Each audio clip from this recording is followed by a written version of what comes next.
What I did. You totally created total anarchy in less than a minute. All right, it's 5:30. Now we need to start. Any changes to the agenda? No, President Hill, there are no changes to the agenda tonight. All right, do we have a motion to approve the agenda as presented? So moved. Second. We have a motion and a second. Any further discussion? Any further discussion? Hearing none. All those in favor signify by saying aye. Aye. Opposed, same sign. Motion carries. Consent agenda. We have a motion to approve the consent agenda as presented. So moved. Second. We have a motion and a second. Any further discussion? Any further discussion? Hearing none. Jeff, please poll the board. Commissioner Rosted, Yes. Commissioner Deutsch, Aye. Commissioner Dawson, Aye. Commissioner Hill. Aye. Motion carries. Item 1 on the regular agenda, recognition of the audience public comments. Do we have anybody from the audience who is not scheduled to speak on one of the items who would like to speak this evening? Anybody? Hearing none and seeing none, we'll move on to the director's report. Susan. Thank you. Good evening, commissioners. So I have just a few updates for the commissioners tonight. The first is on our park system master plan. We had a great day today. It was a day full of park tours and facilities. The consultants from Pros Consulting and Confluence were in town, and we hit 43 parks and facilities between 8 o'clock and about 4 o'clock today.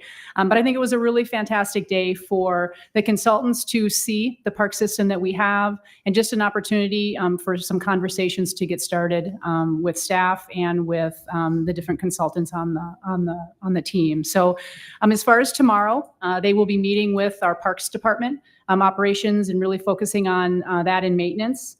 And then they'll be coming back in several weeks. We're trying to plan out that schedule where we'll be setting up different meetings with the board, our park board, with our different user groups, and specifically with our recreation team to really start talking about program assessments and doing some of that work. So it's in process and we're kind of moving forward with that, and more to come in the future. Second update is just on our strategic plan. The executive leadership team has been meeting individually with all of the different departments within the park district, and going through the organizational work plan. In those meetings, we've gone through all of the different strategies that are included in the strategic plan, have really assigned what department will take the lead on those different initiatives and established a timeline. By the end of the week, we should be finished meeting with most of our departments. I think we maybe just have one left remaining, and then we will start working and implementing the strategic plan.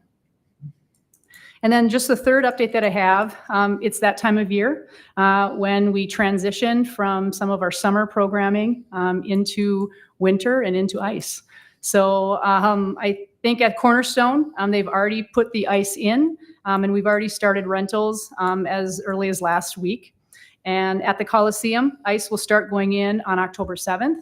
And then at the sports arena, the floor for volleyball will be removed the 18th. And ice will start going in there on October 21st. And those are the only updates. If you have any questions. No outdoor rinks yet, Dave. Not quite yet. We'll get a few more days than last Okay, any other questions?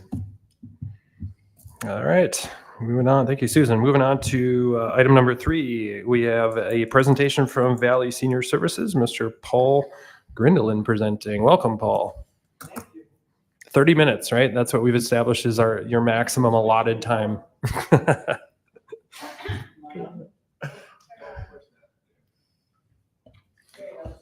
Hello. Okay, yeah, I'll try to keep it in 10 minutes. We have a lot to talk about, Valley Senior Services, but I want to first say hello to all the VSS staff watching online. They're taking advantage of all this technology and wanting to see us and how we do. So hello. And thanks to Cassie and Tori in marketing for helping us with this great PowerPoint presentation. I really appreciate it. So I thought maybe I'd start out just a little bit with Valley Senior Services and a history, because today I know that the group came out and visited, and there was even a question about, well, how did Valley Senior Services get to be a part of the Fargo Park District? So I thought I would just go through a quick little bit of history lesson, possibly, that talks a little bit about that. But as you know, I'm Paul Grinland, the Executive Director of Valley Senior Services. I've been working at Valley Fargo Park District for 38 years, and I've been Director for 2 years. Our mission for the past 52 years has been helping seniors maintain independence, as you'll see on the slide. In fact, today, October 1st, is the actual day back in 1972 that our agency became an official senior service provider with the approval of our Older Americans Act funding, which was a whopping $82,738 for 1 year of services. The Fargo Park Board also took on the role of grantee on that day, thereby fulfilling a promise to assume that duty if we did receive federal funding. It goes back a little bit, maybe a year before that too. I'll get into that a little bit more, but at least on October 1st of 72, officially the Fargo Park Board was our grantee. And we were also the first organization in North Dakota to receive Older Americans Act funding to provide senior services. So a little bit of history there as well.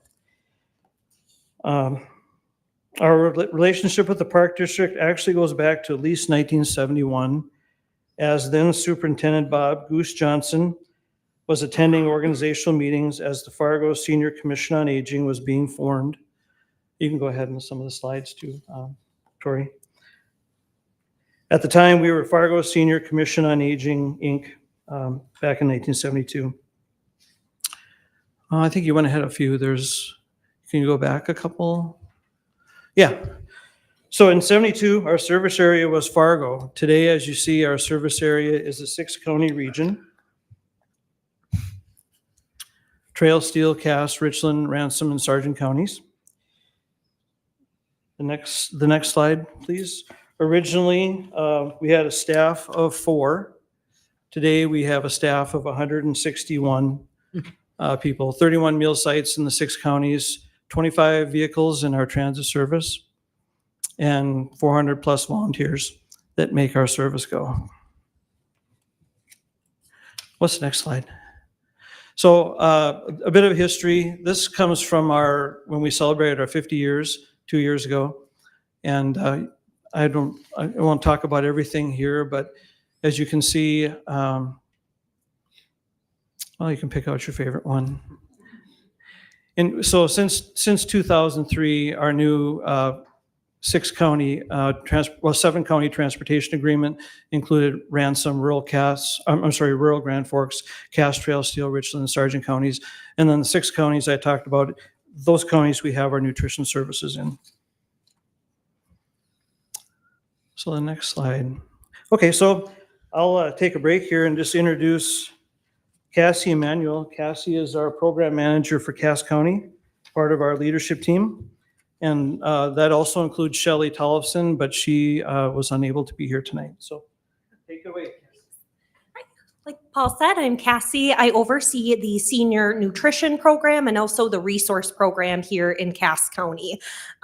So I wanted to talk a little bit about that. A lot of people are familiar with the Meals on Wheels program. That's kind of a household name, but the nutrition program has just a really impressive reach even further than just Meals on Wheels alone. So throughout the 6 counties, throughout the region that we serve, annually, we serve about 339,210 meals annually. In Cass County alone, in the last contract year, we served 199,024 Meals on Wheels and over 50,000 congregate meals that seniors enjoy in a social setting at one of our various senior centers. And you can see rural counties as a bit less than that, about 55,000 home delivered meals and 33,000 congregate meals. Important to remember that yes, the goal of that senior nutrition program is avoiding malnutrition, helping seniors stay healthy, but it goes so much further than that. Any of you who have delivered Meals on Wheels know you're bringing a lot more than a meal to that person every day. We like to say we bring smiles as well. So region-wide, we serve about 820 congregate diners every month and about 1,500 Meals on Wheels recipients every single month. So as far as how the program works, we do contract with the North Dakota Department of Health and Human Services. That's who holds our contract. So we do follow the guidelines set forth by them as far as the nutrition and dietary guidelines. So they provide those guidelines, they provide the menus and the criteria that we follow to make sure that these are nutritious meals. The majority of our meals are made at Concordia Dining Services, but we also have a kitchen in West Fargo. We have staff in West Fargo that also prepare about 250 meals there. In the rural area, here in Cass County, we contract with a couple rural cafes, for example, in Hunter and in Page, North Dakota, to provide meals right there in their community. Let's see. So every single day between Fargo and West Fargo, we have 55 routes. So that means we need 55 bodies every single day, Monday through Friday, to get those meals out. We have about 400 people in our volunteer pool. Let's see. I had a note here. I had a note here, since we haven't heard the phone number in a while, and Cassie should probably repeat it on mic. Yes, please, if you are interested in volunteering, you can call us at 701-293-1440 or visit our great website, valleyseniorservices.org. Notably, we do have 35 at least businesses between Fargo and West Fargo that volunteer on a recurring basis, and we get an average of 12 volunteer applications every month. I'll hand it over to Cindy, the transit manager. I know who I am. Hi, I've been with you a few times already this year. So being the transit manager, we have two parts to our transportation service. So we have the Metro Senior Ride, who is our vehicles that are in town. We are in the areas of Fargo, West Fargo, and then we also work with Moorhead and Dilworth. On an average base, we have about 13 vehicles on the road every single day. And in there, we have, we service about 150 rides a day within the metro area. These are for riders that are ambulatory. They can get in and out of the vehicle on their own. They are not wheelchair accessible, but we do take walkers and canes. Sometimes these people that ride with us, we may be the only people that they talk to throughout the week. So we kind of become their family. When we look for a driver to drive some of our vehicles, we look for somebody with a smile and somebody with a good listening ear. Again, because sometimes we are their family. There is no other person around for them to rely on to get to and from their appointments. We'll take a rider anywhere that they need to go within the metro area, whether it be to a doctor's appointment, a dentist appointment, or to the beauty shop, or just to the grocery store. Each time a rider calls, we treat them with respect, as if it's our own parent that we're talking to. The other part of our service is our county service. So we have 6 counties that we work with. In those counties, we have our vehicles, our public transportation, meaning any age can ride our county vehicles. And that is something that we do for the factor that there are a lot of small areas that cannot reach some of the areas that they need to go to the doctor, or they need to go into town to do other services. So it's at any age that they can come to ride. In those areas, the vehicles that we have most of the time are going to be ADA vehicles, which means they have wheelchair accessibility with a ramp or a lift. We keep our vehicles going for about either 5 years or 150,000 miles.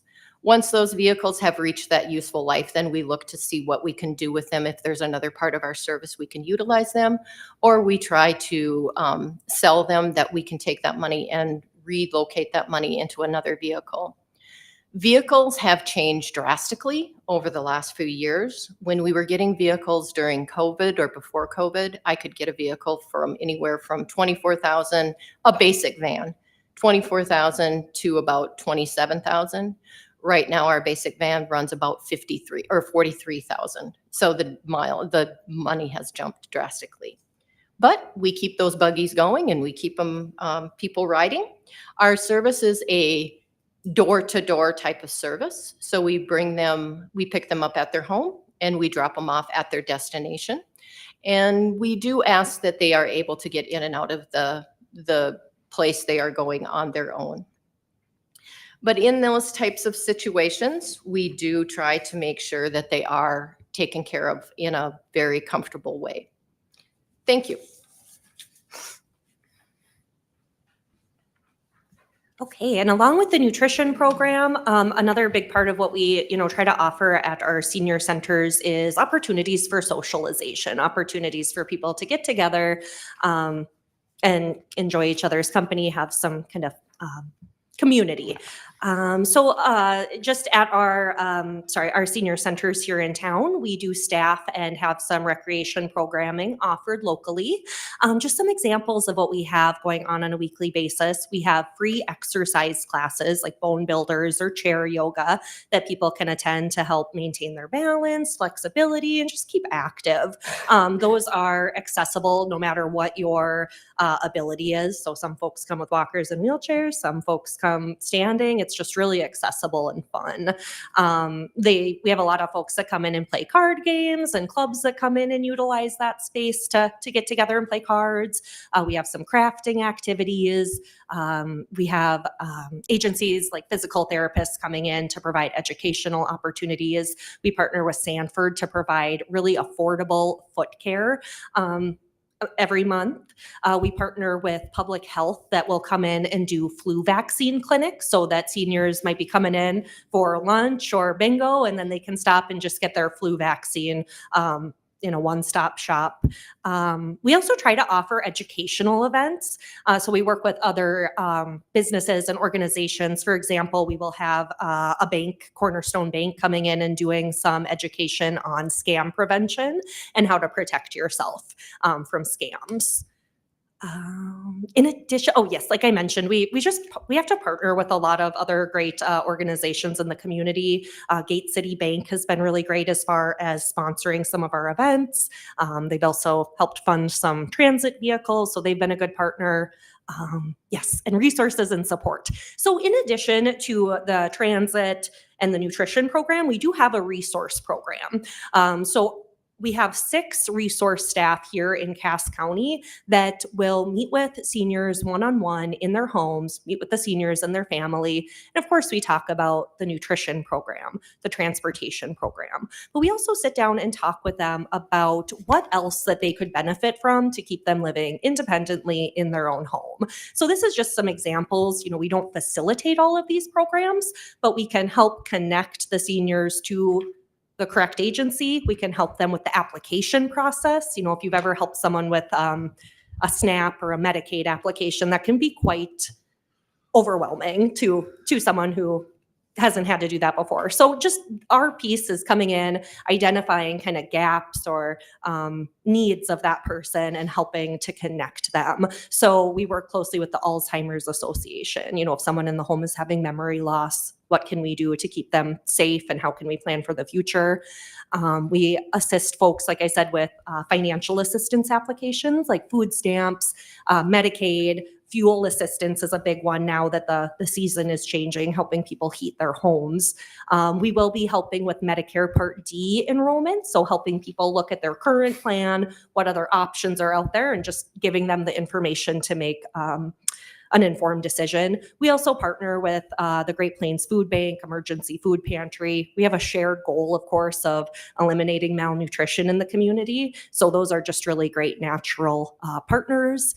Our staff as an agency, we actually are a mandated reporter, much like a physician would be. So as an agency, if we do suspect that someone is being abused or neglected, we do have a responsibility to report that. Or even if someone is engaging in self-neglect, and that might not be intentional, but we're trained to see some of those signs and to follow up accordingly. So it's just a small piece of what we can help with. And back to Paul. Or I could. So I thought this was an interesting stat. More than 11,200 Americans will turn 65 every day from 2024 through 27. That's the baby boomer generation. I'm one of those. Over 4.1 million every year. So you can see that I think we have a big challenge ahead of us to keep up with all the people who are becoming eligible to use our services. Senior needs, we don't turn anybody away. Our services are on a donation basis. So except for the nutrition services are on a donation basis. You pay what you can afford to pay or donate what you can afford to donate.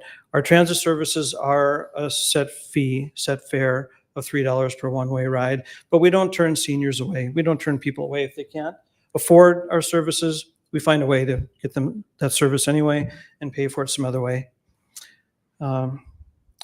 Socialization opportunities. Majority of seniors we serve are at risk for malnutrition and isolation. That's our target group, those that are economically challenged, that are isolated, and that are not receiving proper nutrition. Next slide. Financial outlook. Of course, we can't do this without funding. And that's where this department of the Fargo Park District is a little bit different than the rest of your departments. Dr. Joe, you know that. We don't ask for money from the Park District. We get in-kind services. We get a lot of support. So, it's not that, we still have that relationship with the Park District. We're just not part of the budget of the Park District in the way that take part in your mills. But for 2025, we have about a $7.2 million budget. About $3.6 million of that is federal funding, either transit or nutrition, Older Americans Act funding. And the rest of our budget is either participants, donating for their services they receive, or it's local money from the state or the county. Mill levy funding being the big part of that in the counties that we serve, about $2.2 million. So we got a big relationship there with the counties that we have to preserve, and it's a big funding source for us. Oh, and Giving Hearts Day, that keeps getting better and better, especially with the help from our marketing department and Cassie Dahl. I don't think there could be a better person to help us out. She's a great liaison between marketing and Valley. She believes, like you all do, in our services and our mission. But with her help, we did receive $77,416 last year on Giving Hearts Day. So that keeps going up. It's a very important part of what we do, fundraising. And additional donations. We have a lot of partners. We have a lot of business partners that do Meals on Wheels for us, donate to us. We have partners in the city of Fargo, the city of West Fargo, city of Moorhead. Funding comes from there for vehicles and services. So we have a lot of partners, and we are hoping to grow our foundation to raise a lot more, local funds. Cost efficiency. Well, in-home services have really been proven, really when you compare those to skilled nursing care or even assisted living. 1 year of meals is 10 days in a nursing home or 2 days in the hospital, which is another very interesting stat. So, we're part of that continuum of care that provides in-home services where people are happier and it is more cost effective. And of course, our partnership with the Park District cannot be overemphasized. All the things that you provide for us, marketing, admin services, facilities, help with Meals on Wheels. Carmen can tell you all about that. She had a great experience delivering meals the other day. So a lot of things that help us, that the Park District, our partnership is very important to us. Looking forward, the challenges, you do a threat analysis. The challenges for us will be the number of seniors that are getting older, the number of seniors that will be needing services, the increase in people who have a lot more problems, whether it be addiction problems and lifestyle issues. And we're just running into a lot more difficult cases now. And we have to take precautions and safety in mind. And that's a big part of my job that I do as, the overall director. I got to make sure our staff stays safe. But Fargo's a changing community, and we have some, people that are in great need that we have to service and provide services for them, but in a safe way. Funding, we're blessed to have a good funding, steady funding sources, and we do have good reserves at VSS, so we're doing pretty good there. Next slide. So you can see how you can join us and help us. Just want to say we're thankful to have the Park District as a grantee and partner. I think our relationship is a collaborative one, and I know that's part of your values, part of our values. I think that we share resources to improve the lives of older residents of our areas that have contributed so much to our world. We're just giving back to them. And I think VSS also provides volunteer experiences that help grow a community into a more caring place to live as well. So I think we have a great collaborative partnership here, and we appreciate it very much. Any questions about our services or anything more we can? Yes, sir. I've got one, Paul. Have you assessed or given consideration to the property tax vote and what that impact would be on VSS? I haven't done analysis on my own, just talking in our leadership meeting about that being a possibility and what could happen. I have thought, in my own mind have thought about it, but I really just don't know what that's going to bring. After 25, I know that that would be a real dent in our mill levy, in our mill levy collection. So, but I honestly don't know. I'm just hoping we don't have to deal with that situation. But if it does in the next month, if that passes, then I got next year to figure it out. Both my parents receive services, not necessarily from Valley Senior Services, but resources available to them. And I just think of the way it enhanced their lives and what you guys do. And I know someone who drives one of your vehicles, and he talks about what it gives back to him too. So Yeah. it's nice that we get to be part of this, and it's an Yeah. enhanced part of the Park District. So I love it. And what did you say that phone number was again? 701-293-1440.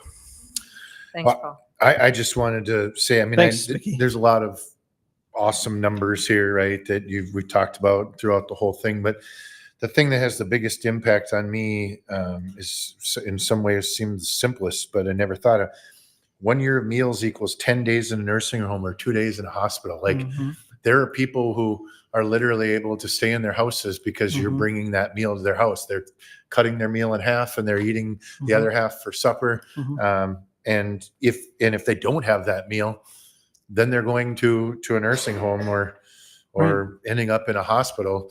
And you're funding an entire year's worth of meals for everybody for the cost of what it would take for one of those people to be in a nursing home for 10 days. That's incredible. The impact that you're having with the dollar amount. I mean, you look at your budget, you look at everything you're doing, and these are big, huge numbers. But when you really break it down like that, it's amazing the impact you're having, not to mention the quality of life to these people being able to stay in their houses, because we know that's what they ultimately want. Yeah, well, I appreciate that. And yeah, the money, keeping them in their homes is a big benefit there. But we also, our volunteer visit to that home each day, and like Cassie alluded to, and maybe the ride, or Cindy alluded to on a ride, that's probably the only people they see every day. And we find people in many different situations, sorry to say, sometimes passed away, but sometimes unconscious, sometimes having other medical conditions. And our volunteers, they find those people, and nobody else probably would have ever checked on them. So we really do feel like we make an important contribution to their lives that way, for sure. So that kind of just reminded me of like it triggered. I saw an article and I found it was back in May from Forbes that they did a survey, and it was 92% of older adults preferred to live out their later years in their current home versus 8% in assisted living. Absolutely. And so it kind of shows that the need is there, and as you said, as that population increases too, that's going to be interesting. Yes. To see how do we respond, and hopefully there's going to be additional federal, state, county assistance there. But it's going to be, I mean, and you look at even in the private sector, the increase of assisted living, right? All of a sudden it's like there's brand new assisted living facilities popping up, and there's a reason, right? Supply and demand, and there's going to be a higher need for that as we go along. So it's important work. It is, and I think Jerry's point, just a good one. I'm going to have to really work probably with Brock and Luke and talk about our budget going forward after 2025 if we have a problem with the property tax situation. We're going to make it. I'm going to commit to that, but we have to do something different. I just lost my 100-year-old uncle who lived in his home till he was 99. Well, he was 99 and a half. He moved into assisted living last February. So I realized really quick how costly that is. But he lived in his home until that age because he was able to get Meals on Wheels that kept him there. It was a part of it. So very important. Thanks for your comments. Appreciate it. One quick question. One of your early slides, the history slide, starts at 1970. Was Brian Arrett mid-career at that point? Not here to He's not defend even himself. here, Jerry. Come on. He told me he wasn't even born yet, I think is what he told me. He could still outbike you.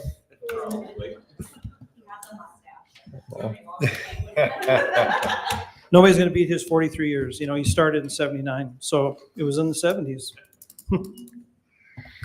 All right. Well, thank you very much. Thank you. Appreciate the update. Appreciate the work you do. All right. We are going to move on to item number 4. We have Heritage Hill lots with Dr. David Beats presenting. Thank you, Mr. Chair. Commissioners, before you in your packet is information related to 2 privately held lots in Heritage Hills Park. Also in your packet is an aerial that shows where these lots are located, as well as just the general area of the park itself. To give you a little bit of a history, in 2015 and all the way through 2017, the Park District and the county were working together to receive these lots and eventually have them all underneath, not these 2 particular lots, but the lots in these areas of Orchard Glen, Heritage Hills, and Forest River from county buyouts. And so in 2017, most of the lots were deeded over. However, these 2 lots in Heritage Hills were still privately owned. Throughout the years, we've understood that those lots are there. In 2021, we made efforts to try and negotiate the purchase of these lots with Commissioner Dawson's help. We tried to reach out to the owners at that time due to just different reasons, not necessarily anything the Park District did or didn't do. That was unsuccessful. Recently, the owner of these lots came forward and made contact actually through Luke in our finance department, and he passed that on to me. And we started talking with the owners, and they were in a position where now they wanted to sell these lots to the Park District. So what we're asking for tonight, legal counsel has prepared a purchase agreement.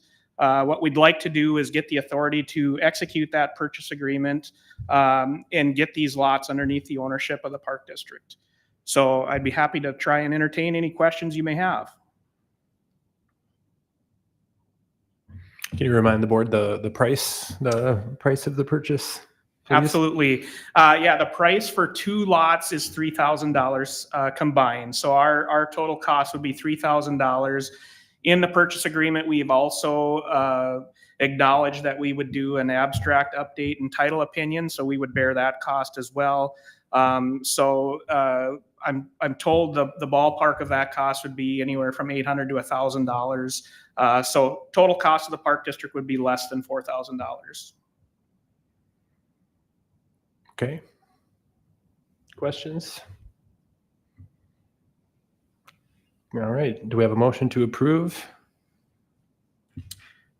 And I'm looking at my No, memo and I I just don't know the memo. realized I didn't put a Do we have sample a motion motion on there, to- so I So- apologize. A motion to approve So in would my it be head, the I was working it through. I'm like, where does he have something? motion to approve I the move to purchase? approve the purchase agreement between the Park District and the Hartle family for the purchase of the Heritage Hills lots in the amount of $3,000.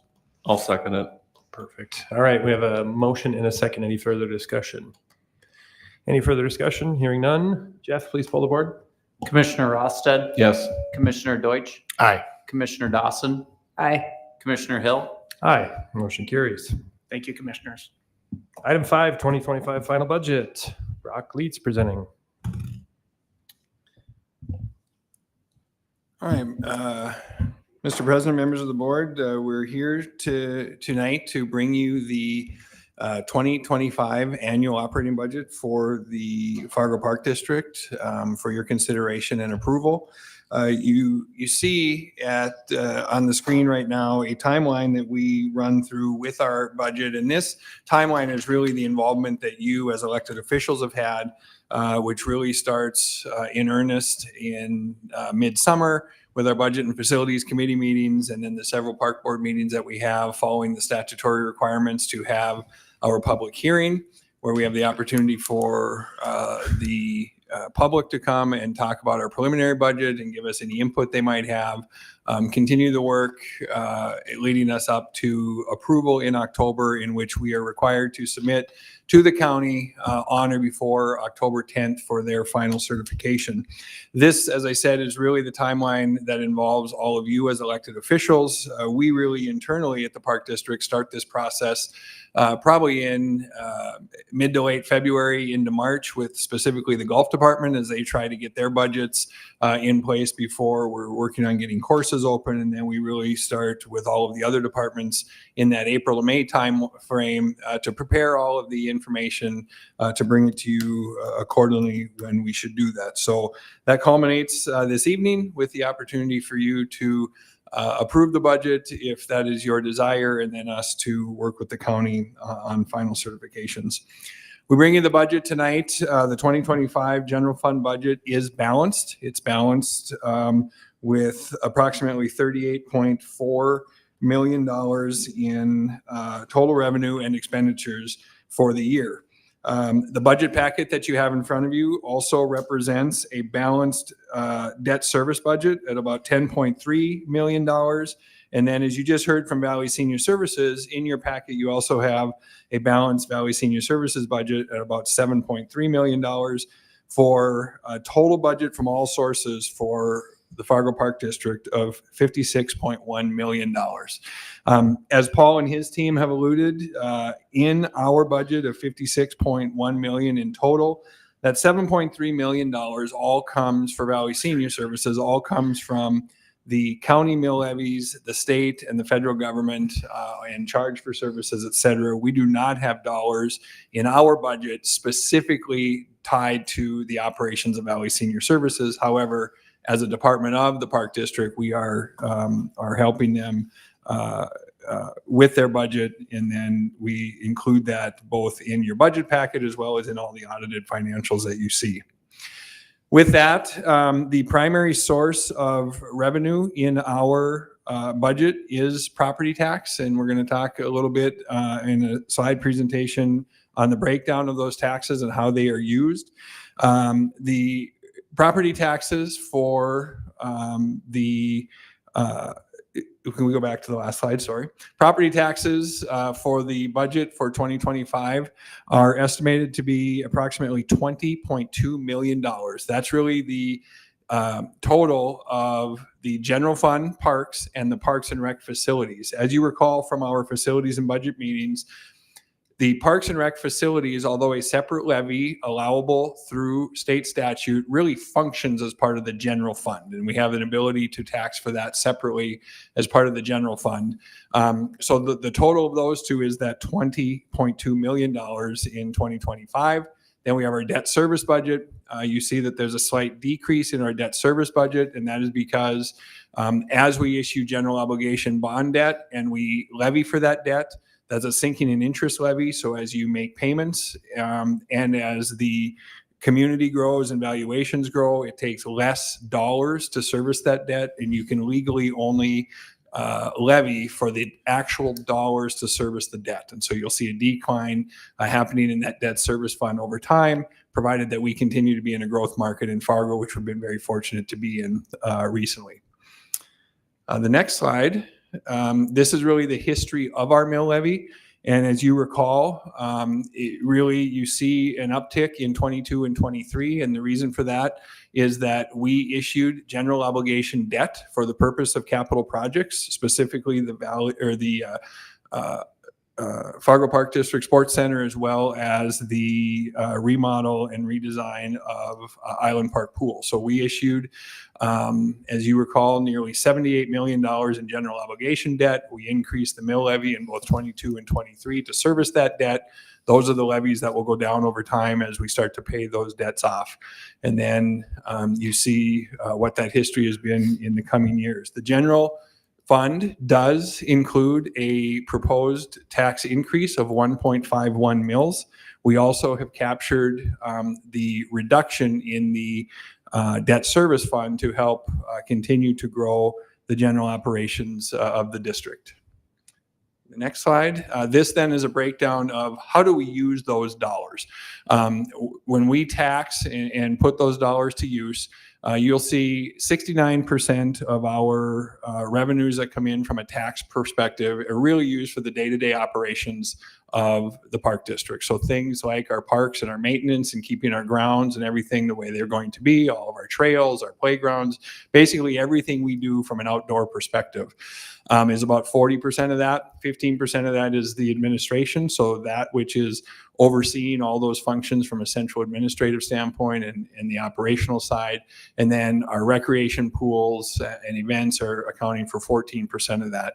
The 31% is what I talked to you before, is the pure debt service side. So we issue the debt, we have the levies that come in, that will reduce over time as those levies pay off. So this is a breakdown of the dollars and how they're put to use purely from a tax perspective. The reason we talk about this to the detail that we do is about 50 to 60% of our total revenue is from property tax. And the reason that's not a finite number is because we have a retail side of our operation. We have in your budget packet on page 4, gives you the breakdown of all of the other revenue portions that we have in our budget. We have about $13.3 million of charge for services. So those are things such as all the events that we put on, all the things that parents sign their children up for the activities we have. Golf is a major driver of those revenues, as well as Courts Plus. And as you see in your memo, we've had in the 2025 budget, we've got an 18% increase in charge for services. The piece that is new in that is this building that we're sitting in. We know that we will have significant rentals for purpose of use of this building.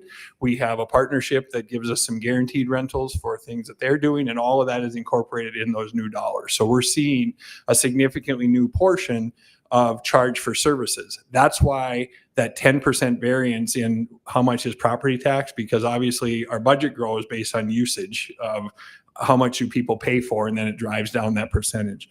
But we're seeing certainly people valuing the services that we offer and what they're willing to pay for to take part in the great amenities and opportunities that we have at the Park District. The other two revenue portions then that we see is the intergovernmental portion. And you may recall that we receive state aid, but we receive that through the city. Park districts in the state of North Dakota do not receive state aid directly from the state of North Dakota. Those dollars are funneled through the cities, and then the cities have a requirement through state statute to pass through to their park districts dollars for that purpose. And then the interest income is the other major component of what we have. And you'll see in 2025 a downturn in the budget in the interest income. That was by design. As we've issued the debt to do the projects that we're doing, we have used those dollars when they came in to do some short-term investing. So we've seen an uptick in that over the last few years as we pay off the construction services. that means cash goes down, and so investment earnings are going to go down. Not something that is a concern for us, something that was well planned and designed, and we knew was going to be happening. Quick question on the 31% that debt service. Do you know off the top of your head, can you remind me how far out that goes? Yeah, so each of those general obligation bonds were put out for 20 years. 20. And so we are in year 2 of the first one and just finishing year 1 of the second one. We do have a couple of pieces of debt that are coming off in the next couple of years, but they're smaller portions. I think they were originally issued around the 3 to 4 million range. And so those are paying off, and we'll see some capacity growing as a result of that. The other things from a highlight perspective, just to point out to you, in our budget, we did build in a slight increase in that intergovernmental that I talked about that we get from the city. On the expense side, we have built in a 4.5% increase for salaries for employees for a COLA.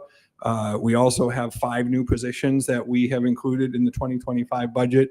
And we know that as with everybody, health insurance, one of the major benefits that we provide for our employees, we did get some good news after a couple years of significantly higher increases with the performance of our fund and how that is looking. We're looking at a 10% increase this year of our premiums for our health insurance, and those are all built in as well. Park maintenance, you will see as you look through the summary of park maintenance, there is an increase of 48% in that budget. And before we gasp at that, I will tell you that our team, and specifically the park maintenance team, did some combining of departments. And so you'll see a downturn in neighborhood parks, for example, but an uptick in park maintenance. And they just combined those under Tony's leadership, and he wanted to try to account for those things together. We're not cutting one line and growing the other line. We're doing all that work. We're just making it easier from a coding perspective for them to put it together and be able to manage that as well. But that also said, it also speaks to one of the reasons that you as a commission has been comfortable recommending the mill levy increase. We have a renewed focus on deferred maintenance and making sure we stay on top of deferred maintenance, as well as long-term capital projects. And part of our strategic plan, making sure that we have a long-term capital plan, that we know that we have these master plans for Yonker Farm, for example, for Island Park. We don't want those to be on the shelf and not get implemented. We need to grow that expense side and realize that we have to implement those things. So we're not leaving anything behind in the city of Fargo. We're making sure that we're staying on top of that deferred maintenance and renewing our commitment to those master plans as well. Through the work of our administrative team and board, we've seen a change in the relationship at Broadway Square, and there's a benefit to us in that. And so you see a reduction in costs in our budget at 58%, although Broadway Square, we continue to believe will continue to thrive. It's just that we will have a different role in that regard, and many of you were involved in that and understand where that is going.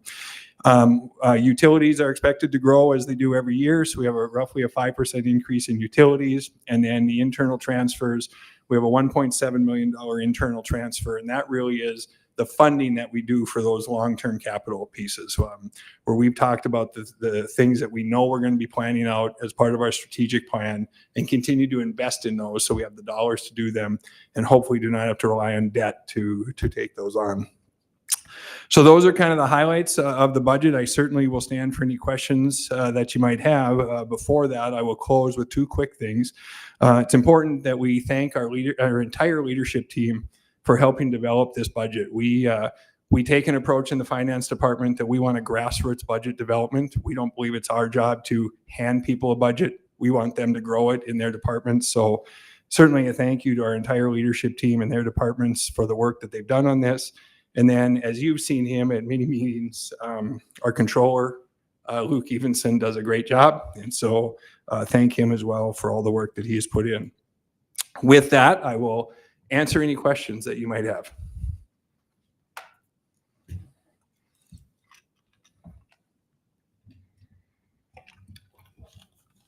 I've got one. I was looking at the concessions budget.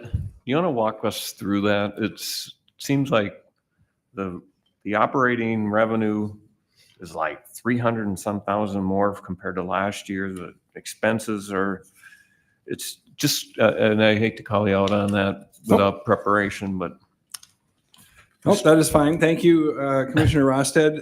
Actually, we went through that concessions budget in pretty significant detail. And the primary change in that is the facility we're sitting in. We have taken a great effort, Chad and his team, looking at really changing that to food and beverage and understanding that when we have events specifically at this center, we want to, as we rent those out and having lived a little bit in travel tournaments and AAU, you might be at a site from 8 in the morning till 9 at night. And we want people to be able to stay here and have an opportunity to have breakfast, lunch, and dinner if they choose and not have to leave the site. They may choose to do that. But as a result, and the amount of traffic we project to have within this area, Chad has felt pretty comfortable that there's going to be a significant change in what happens in this department. And I know Dave may or may not have anything to add to that because I know he and Chad and Kevin and that team has worked hard on that. But that's the significant change in that perspective. Yeah, correct, Brock, and thanks for that explanation. And we really challenged our food and beverage team to think of this in their whole operation really as a value add to what we are already doing. And so I think that shift in mindset really helped our teams take more of a business model approach to how we handle that than maybe we have in the past. And don't hear that the wrong way. That's not a shot to what we've done in the past, but they really dug in and did some good considerations. And to Brock's points of, trying to project as best as we can the use of this building and this facility and what an opportunity that is to us.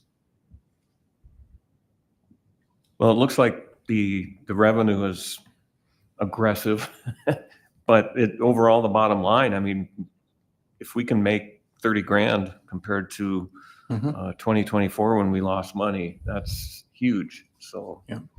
And I think that is one of the areas that I'm glad Dave touched on the challenge. We believe in that grassroots approach, but when we see things that look upside down, we really try to point that out and work with the department. So we spent a lot of time this year from a process improvement piece, spending time in departments and trying to help answer questions and give them material and data to help drive decisions. And so, we push them pretty hard, to turn that around as much as possible. Yeah, I appreciate the approach of our staff and sort of including the directors and accountability is the word I wrote, right? It's kind of everybody's in this together. It's not the finance team. It's not the executive leadership. It's everybody.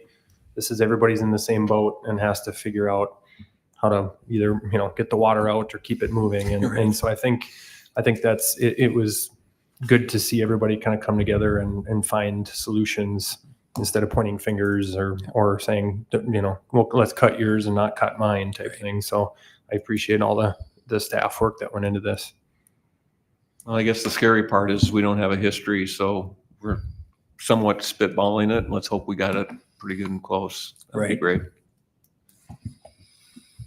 Yeah, but I mean, to Jerry's question and to your point or whatever about the concessions, I mean, I think in the past, when I say past, I mean several years ago, whatever, concession stand was a place where you stopped to just grab something quick to get yourself by, whether it was a pop or it was a candy bar or it was a hot dog or whatever. And I appreciate and obviously they have high expectations for revenues, but the idea is we have this, if you build it, they will come, right? We got tournaments where people are going to be here from the crack of dawn until the end of the day.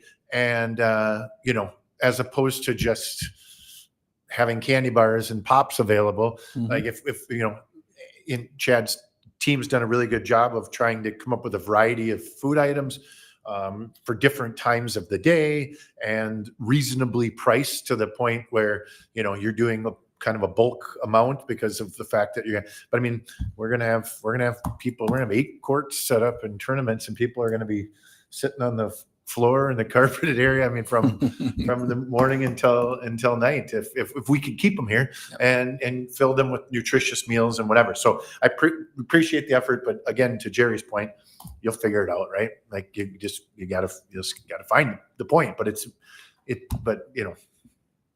And all of that is built into that significant change you saw in the charge for services. I mean, we have a completely different revenue opportunity than we had a year ago. And yes, we're learning some of that, but we're trying to be data driven and use the best knowledge we can to try to do some projections to get there.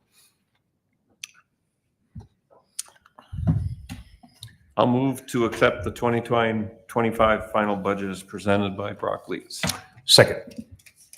Okay, we have a motion and a second. Any further discussion? Any further discussion? Hearing none, Jeff, please pull the board. Commissioner Rosted, Yes. Commissioner Deutsch, Aye. Commissioner Dawson, Aye. Commissioner Hill. Aye, motion carries. Thank you, commissioners. Thank you, Brock. Having reached the conclusion of the agenda, the meeting is hereby adjourned.